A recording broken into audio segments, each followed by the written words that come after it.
Okay, today we're going to discuss personal decision-making strategies for portfolio project option number 2. Just a little organization background information for you. So I work for Northern Iowa Therapy. It's a therapy clinic that provides physical, speech, and occupational therapy services across Iowa. We were founded in 1994 by a single therapist and have now grown to approximately 250 employees. So it is a family-run organization, but definitely a growing company as well. So my role within the organization, so my leadership, I'm a human resource manager. It's actually a new role to the company. So previous to me, they had an HR coordinator and a part-time HR assistant. And then when the HR coordinator retired, they said, hey, let's elevate this position a little bit. Let's get some more leadership in the company so we can move the HR department forward a little faster. So really my role was developed to modernize and streamline HR processes across the board. So HR responsibilities, I kind of have 4 major responsibilities, but I'll break each of them down. So the first one is going to be to implement an HRIS or Human Resources Information System. So implement that HRIS, I have to determine which HRIS has to be most effective. So what is an HRIS going to have to do to be most effective for our organization? And then I have to ascertain which one is most effective and most cost effective because they can be extremely costly. And especially in a family-run organization, obviously, price point is always very important. And then also I need to develop and implement that HRIS system. So I'm going to need to develop the processes, the procedures, all of that kind of stuff to ultimately streamline HR processes and remove administrative tasks. So that's the long-term goal of this system, is to make managers and employees' lives easier, but also reduce a lot of administrative and manual processes that we are currently using. So then another responsibility I have is writing processes. So as I streamline, as I modernize, as I update these processes, I obviously need to create the processes, policies, procedures, all of those kinds of things so that it can stay consistent and so that I can teach someone else to do it eventually. So I need to develop and implement updated processes within the HR scope. That's everything from like employee performance processes, recruitment processes, document retention, workers' compensation, safety, credentialing, document verification, and updating processes. All of those different kinds of things are going to fall within my scope, which in theory will be able to pair with an HRIS system as I update the processes. Another big responsibility that I have is office culture and morale. So the office department has seen a lot of turnover. Actually, almost every position has changed within the last 2 years, which has meant that there's just a lot of uneasy feelings. There is a lot of education that still needs to happen. It's created kind of a challenging work environment. So one of those goals is to improve employee culture and morale within the office team. Through, expressing appreciation for employees' hard work, defining job duties and responsibilities, and then hopefully being able to reallocate some of those job duties and responsibilities. We have 2 part-time interns, so we would really like to be able to take some of the simpler, more administrative tasks, and if we're not able to streamline them, let's allocate them to one of our interns maybe, so that then our full-time employees can focus more on tasks that are more strategic and more meaningful to the organization long-term. Another HR responsibility that I have is employee culture and morale across the entire organization. So obviously with COVID, healthcare has just completely changed in the last 9-10 months. It is a completely different landscape than it was last year, which has resulted in our therapists going through a lot. They've had their hours reduced, now their hours are back, but every single location they go to has different COVID protocols, makes it really, really stressful, really, really challenging. They're still wearing PPE constantly to do their therapy services. So there's just a lot of different factors impacting their morale, and obviously we want to retain these employees. We want them to be happy at work, so we need to come up with strategies to help facilitate that. So I want to improve employee morale and engagement across the organization with the help of the leadership team. This is an across the leadership team effort, essentially. We want to use employee engagement surveys because that has never been done before, so they don't really have a good focal point or a good pulse on the organization and what employees desire versus what they're getting. So we're going to start by doing some surveys. I want to implement quarterly employee initiatives, so wellness-focused initiatives, just to help employees focus on themselves more, because especially when they are pressed to do all of these additional duties and all of these additional stressors, we want to make sure they're taking time to fill their cup as well. And then employee appreciation activities, because without them, we wouldn't have a company, and they are so important and so appreciated.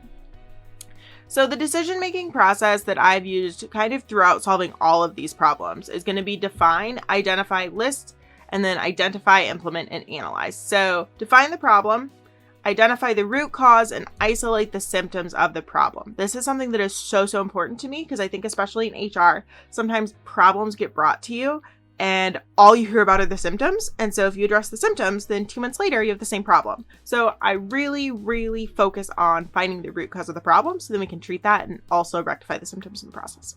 Then we're going to list possible solutions. Then we're going to identify the best possible solution. So brainstorm, find those solutions, pick the best one, then implement it, obviously, and then analyze. Analyzing that solution's effectiveness is key because if it is an effective solution, maybe there's a way that you could implement it another place in the organization too to solve another problem. Or if it's not, then you definitely don't want to keep implementing that solution. You want to alter that solution so it is effective.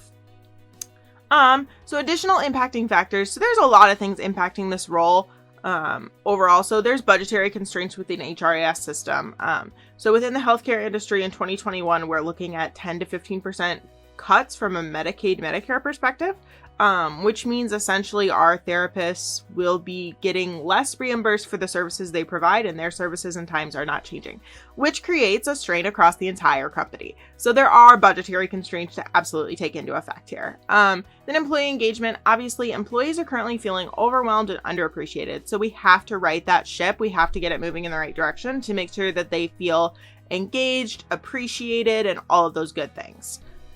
Additional factors are going to be current inefficiencies and processes that have just been accepted as normal. So there are a lot of processes that I've discovered that have 5, 6, 7 multiple steps that are all very similar that really could be streamlined into one process, but because it's always been done that way, that's just how it's done.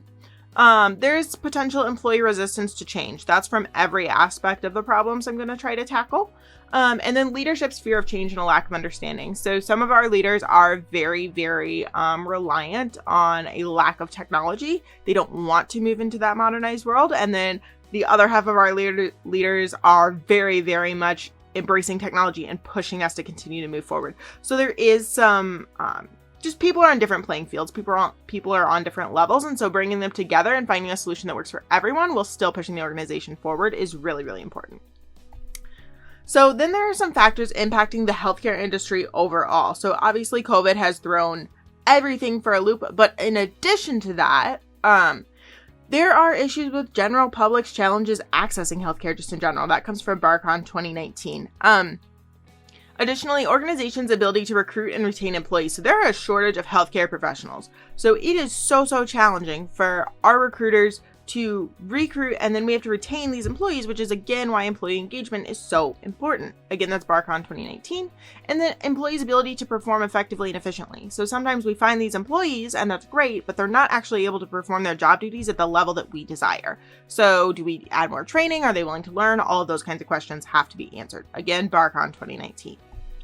So if we look at a cost-benefit analysis here of an HRIS system, so some benefits you're going to see improved efficiencies, improved employee and manager experience, improved applicant experience, improved onboarding, standardizing and process accessible across all locations. So if you're on your phone, on your iPad, on your computer, everything will be electronic, everything will be accessible. Some potential costs associated with that. So you obviously have the monetary cost of implementation, which is separate from the standard cost of operating the HRIS system. So we have those implementation costs. We do have the monetary cost of using the HRIS system, which is a continuous cost. That's going to be a fixed cost that's going to have to go into the organization's budget. But otherwise, beyond that, my role actually hasn't cost the organization anything more than it was already allocating to HR because there's one of me instead of 2 HRs as there previously was. So then we're going to look at a SWOT analysis for the HRIS system because there's so many factors that you have to take into consideration. So some strengths within HRIS are going to be the ease of use of a system. So HRISs are designed to be so user-friendly, so simple to use, especially for managers and employees. All data is in one location and accessible. Right now, I have data in probably 5 different databases, and all are stored just completely differently. And then I also have paper files. So putting everything in one place would be a huge benefit. And then increase efficiencies because everything's in one place. Weaknesses, potentially, there could be technological deficiencies of the system. You could have issues with internet capacity, all of those kinds of things, which is just something that, unfortunately, if you're going to implement a cloud-based system, you're going to run into. Some potential threats associated with an HRIS are going to be like employee resistance to change, and then employees potentially rejecting the system.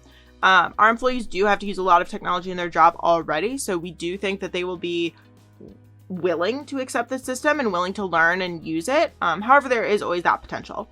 And then opportunities with this. So we have the potential for improved communication because everyone will be on a standard platform, improved performance management processes, just all of those kinds of things can really improve in the next 1 to 3 years approximately. So we're going to look at a SWOT analysis of the processes. So I used another SWOT to help me walk through this decision because there are just so many factors at play here. So some strengths associated with developing these processes are going to be standardization across the company. Right now, half of our HR team, so our recruiters, they work in another state and they work remotely. So it is sometimes challenging because they are on a different set of processes than I am. And so we just want to make sure that we all come together to be standardized across the company. And then ease of training of new employees. So facilitating standardized processes is so beneficial for training. Number one, from a manager perspective, because it's simple and it's straightforward, but also from an employee perspective, because we know every employee is getting the same onboarding experience. So they're all getting the same information. So they're equipped to be successful. And then the ability to audit. So if you're following a standardized process, you can audit and you can check yourself. And that way you can avoid any potential pitfalls if we are audited by a government agency, which is common because it's a healthcare industry. Weaknesses with processes. Sometimes there's a lack of flexibility, and you can have a lack of knowledge to create processes. So sometimes an individual will be asked to create a process and they don't really know a process well enough to even create said process. So that can be a challenge. Opportunities, you do have the continuous improvement of processes. So as long as you're willing to be flexible in the process creation, kind of standpoint and guidelines and all of that process, you can continually improve those, which is really valuable. Potential threats, again, you're going to have employee resistance to change. Some employees aren't going to want to change processes. They're going to like the way it's always been done. But in the long term, if it is more efficient, then it's beneficial to change processes. And then you could potentially have them just rejecting those changes. They could just refuse to do it, which again is a performance conversation and a coaching conversation. So you can potentially just improve the process to implement those things that they feel are really important. So then we're going to talk about a decision-making approach for those employee engagement and employee surveys. So that is a way that we're going to really start our guidelines for employee engagement. We're going to get a baseline and then we're going to improve from there. So questions we're going to ask. So questions about benefits, like which benefits do employees value? Which benefits would employees like to see improved? You know, as we renegotiate our benefits package for this year, we were presented with a package that is a lot higher cost than they were last year. And we obviously don't want to pass that along. So we want to find what benefits employees value and focus on those. Leadership questions. So do they feel like leadership is involved and cares for them? Do they feel like leadership is making the best decisions for the company? Communication. Do they feel like they receive enough communication? Do they have preferred methods of communication? We want to make sure everyone is informed. Everyone feels like they can communicate. So in order to do that, we want to make sure we know how they prefer to be communicated with. Then career development standpoint. So is an organization providing career development opportunities? So are we providing those opportunities that they desire beyond the standard CEUs that they have to complete to maintain their licensures? And then are employees being given opportunities to develop their skills? So even if they're not going through strictly like promotion to manager, are they being able to develop skills in places that they're passionate about? So decision implications of an HRIS. Holy cow, there's so many. So finding an HRIS that's acceptable, that's accepted by employees is very important. And employee acceptance is based on so many different things. So it's based on influence internal to the company. That's from Safa and Mohammed 2020. Ease of use of the HRIS system. Again, Safa and Mohammed 2020.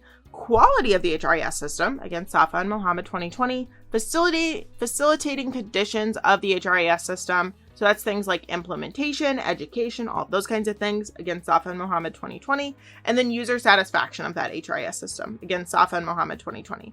So in research done by Triluja and Nijaj 2018, it found that IT capabilities can enhance HRM HRM, so human resource management capabilities, and human resource management capabilities can enhance knowledge management capabilities. So everything is connected, so nothing is working in a silo. So as long as we continue to enhance those IT and those HR capabilities, then we're able to ultimately enhance those knowledge management capabilities, which is really, really important for employee growth and development.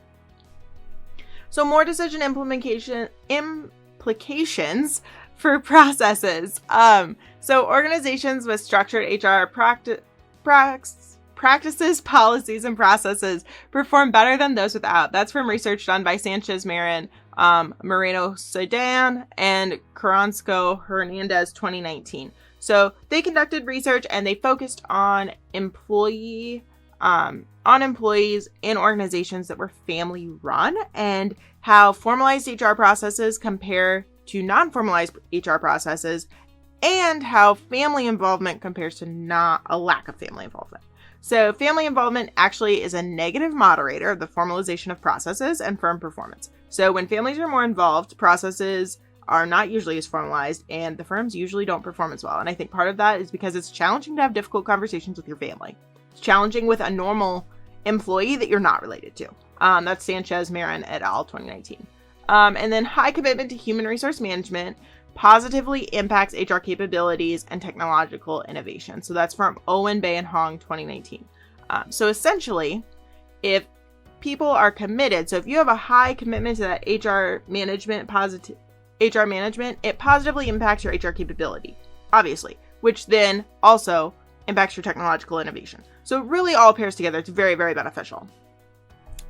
So then also decision implications from an employee engagement perspective. So I combined the office and all employees into this implications. So employee engagement impacts talent management, employee satisfaction, and employee retention. That's from Bat and Sharma 2019. Job involvement reduces employee turnover, but unnoticed job involvement. So if their job involvement is getting noticed, that reduces turnover. But if it's not noticed, if it's unnoticed job involvement, it actually results in employee absences and higher turnover intentions. Not necessarily turnover, but higher turnover intentions, which if an employee is already tending to potentially leave a company, if they're faced with a stressful situation, that may push them over the edge to leave the organization, which is not beneficial in most cases. That research comes from Widodo, Hidianti, Huadi, and Sitaram 2019. Then employees can also drive an organization's success. So we believe that employees are the key to our success. We believe they're the key to driving us forward. So we absolutely want to retain them.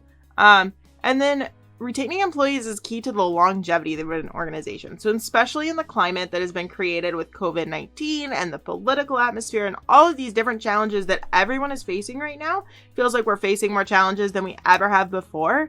Retaining those key employees is key to our success. We don't want to be losing them. We want them to be happy and feel fulfilled and engaged in the workplace. And then employee wellness initiatives improve employee engagement. That's from Brito and Mengesh 2018. So they did research and it found that any employee wellness initiative, anything at all, improves employee engagement. So part of the reason we want to start with quarterly initiatives is because we really want to improve employee wellness and employee engagement in turn. So some decision-making theories I've used throughout this process that I want to continue using. So prescriptive decision-making. So we want to make sure we make the best choice possible from an HRIS standpoint, from a policy standpoint. When you are implementing big things, big changes, it's so important to consider all of the options, make pro-con charts, make SWOT analysis, just do cost-benefit analysis, and then truly make the best decision possible with the information you have available. And then being aware of leaders. So in research conducted by Novel and Stahn in 2015, it found that managers in a positive mood are more likely to engage in pro-social behavior and less likely to engage in activities that may have harmful consequences to others. So in contrast to that, managers in a negative mood are less likely to avoid activities that have risks and put others at harm, and less likely to participate in activities that have positive consequences. So if your managers are not engaged, if they have a negative attitude, if they are causing problems and making tumultuous situations within the organization, there are going to be consequences for all employees, and it could be potentially disastrous. All of that comes from Novel and Stahl 2015. So then some decision-making theories additionally, so the situational leadership theory. So this is something that's really important from an HRIS implementation, process changes, and from an engagement perspective. So really from Elder 2020, it recommends that you ask, what is the best way to lead right now? Situational leadership is all about leading the people you're leading. So leading your followers in the way that works best for them in the situation you are in at that time. So there's no one leadership style, one leadership philosophy that's going to work all the time for all followers in all situations. So you need to be able to adapt as a leader and lead in the way that's most effective for your followers in their situation. So change your behavior in your leadership, and then adapt and change based on who you're working with to facilitate their success. That's the goal of a leader here. You are helping to facilitate the success of your followers, and so you need to adapt in order to do that. All of that comes from Elder 2020. So then overall, so we've added all of these HR things. I'm changing all of these things. Why does this matter? So what is the point of bringing in an HR manager and really kind of rocking the boat, shaking things up a little bit, modernizing technologies? So effective HR strategies have a long role in achieving organizational goals. That's from Anoka Iona 2016. And then aligning HR strategies with business objectives allows companies to maintain a competitive advantage. That comes from Sherm 2015. So you can align strategic training objectives, employee engagement, employee development, recruiting, recruitment, onboarding, retention, all of those things. If you align all of them to facilitate and support the organization's strategy, the organization is going to better achieve those strategic goals. And they're also going to be able to live out their mission and values because their strategy is going to back that and their HR is going to support it. That is all I have for today. These are my references. Thank you so much for listening. I appreciate it.